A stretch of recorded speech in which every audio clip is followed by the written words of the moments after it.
ಇಸ್ಪೀಟ್ ಆಡೋರು, ಜೂಜಾಡೋರು, ರೇಸ್ ಆಡಿ ಮಡ್ಕ ಆಡೋರು, ಮನೆಯಲ್ಲಿ ದುಡ್ಡನ್ನೆಲ್ಲ ಕಳ್ಕೊಂಡು ವಿಪರೀತ ತೊಂದರೆಯನ್ನು ಅನುಭವಿಸುತ್ತಿರುವವರು, ಅದರಲ್ಲೂ ಕ್ರಿಕೆಟ್ ಬೆಟ್ಟಿಂಗ್ IPL ಮ್ಯಾಚ್ಗಳಿಂದ ಹಣವನ್ನು ಕಳೆದುಕೊಳ್ಳುತ್ತಿರುವವರು ಈ ವಿಡಿಯೋನ ಸಂಪೂರ್ಣವಾಗಿ ನೋಡಿದ್ರೆ ನಿಮ್ಗೆ ಅರ್ಥ ಆಗುತ್ತೆ ಏನಕ್ಕೆ ಯಾವಾಗ ನಾವು ದುಡ್ಡನ್ನು ಸಂಪಾದನೆ ಮಾಡ್ಬೋದು ಅಂತ.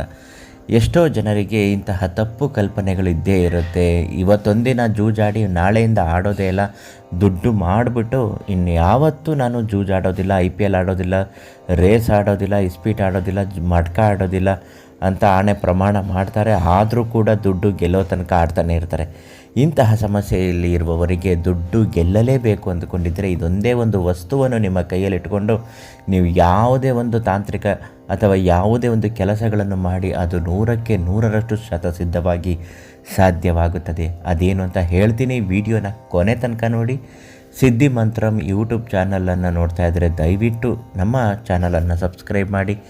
ನಿಮ್ಮ ಸಮಸ್ಯೆಗಳು ಎಷ್ಟೇ ಕಠಿಣವಾಗಿದ್ದರೂ ಸ್ತ್ರೀ ಪುರುಷ ವಶೀಕರಣ, ಮಾಟಮಂತ್ರ, ಶತ್ರು ನಾಶದಂತಹ ತೊಂದರೆಗಳ ಪರಿಹಾರಕ್ಕಾದರೂ ಕೂಡ ಪಂಡಿತ್ ಶ್ರೀ ಮಂಜುನಾಥ ಗುರುಗಳಿಗೆ ಒಂದೇ ಒಂದು ಕರೆ ಮಾಡಿ ಸಂಪೂರ್ಣವಾಗಿ ನಿಮ್ಮ ಸಮಸ್ಯೆಗೆ ಪರಿಹಾರವನ್ನು ಆದಷ್ಟು ಬೇಗ ತುಂಬ ಚೆನ್ನಾಗಿ ಹೇಳುತ್ತಾರೆ. ಪರಿಹಾರನ ಶತಸಿದ್ಧವಾಗಿ ಕೊಟ್ಟಿದ್ದಾರೆ ಕೂಡ.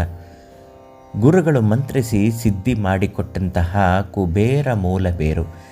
ಇದು ಯಾರ ಮನೆಯಲ್ಲಿ ಯಾರ ಜೇಬಿನಲ್ಲಿ ಇರುತ್ತದೋ ಅವರ ಸಕಲ ಕಾರ್ಯಗಳು ನಿರ್ವಿಘ್ನವಾಗಿ ಯಶಸ್ವಿಯಾಗಿ ಅಂದುಕೊಂಡದಕ್ಕಿಂತ ತುಂಬಾ ಚೆನ್ನಾಗಿ ಆಗುತ್ತದೆ. ಆ ಒಂದು ಬೇರು ಧನ ಆಕರ್ಷಣೆ ಮಾಡುವಲ್ಲಿ ಯಶಸ್ವಿಯಾಗುತ್ತದೆ. ಇಸ್ಪೀಟು, ರೇಸು, ಮಟ್ಕ, ಜೂಜು ಇಂಥದ್ದು ಯಾವುದೇ ಕೆಟ್ಟ ಚಟಗಳನ್ನು ಮಾಡ್ತಿದ್ರು ಇದೊಂದೇ ಒಂದು ವಸ್ತುವನ್ನು ನಿಮ್ಮ ಬಳಿ ಇಟ್ಕೊಂಡು ನೀವೇನಾದರೂ ಕೆಲಸ ಮಾಡಿದ್ದೆ ಅದರಲ್ಲಿ ಜಯ ಅನ್ನೋದು ಖಂಡಿತ ಸಿಗುತ್ತೆ. ಆದರೆ ಯಾವುದೇ ಕಾರಣಕ್ಕೂ ಗೆದ್ದ ಮೇಲೆ ಮತ್ತೊಮ್ಮೆ ನೀವು ಇಂತಹ ಕೆಟ್ಟ ಜೂಜುಗಳನ್ನು ಆಡಬೇಡಿ.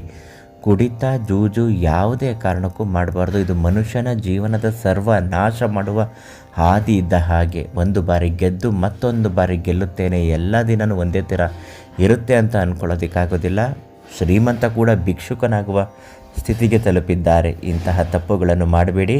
ಒಂದು ವೇಳೆ ತುಂಬಾ ಸೋತಿರ್ತೀರ, ಗೆಲ್ಲೇಬೇಕು ಅನ್ನೋದಾದರೆ ಕುಬೇರ ಮೂಲ ಬೇರನ್ನು ಶ್ರೀ ಮಂಜುನಾಥ ಗುರುಗಳಿಗೆ ಕರೆ ಮಾಡಿ ಅವರಿಂದ ಕೇಳಿ ಪಡೆದುಕೊಳ್ಳಿ. ಅವರು ಕೆಲವೊಂದು ಮಂತ್ರಗಳನ್ನ ಹೇಳ್ಕೊಡ್ತಾರೆ. ಹಾಗೆ ಮಾಡಿ ನಿಮ್ಮ ಕಷ್ಟಗಳು ಏನೇ ಇದ್ರೂ ಪರಿಹಾರ ಆಗುತ್ತೆ.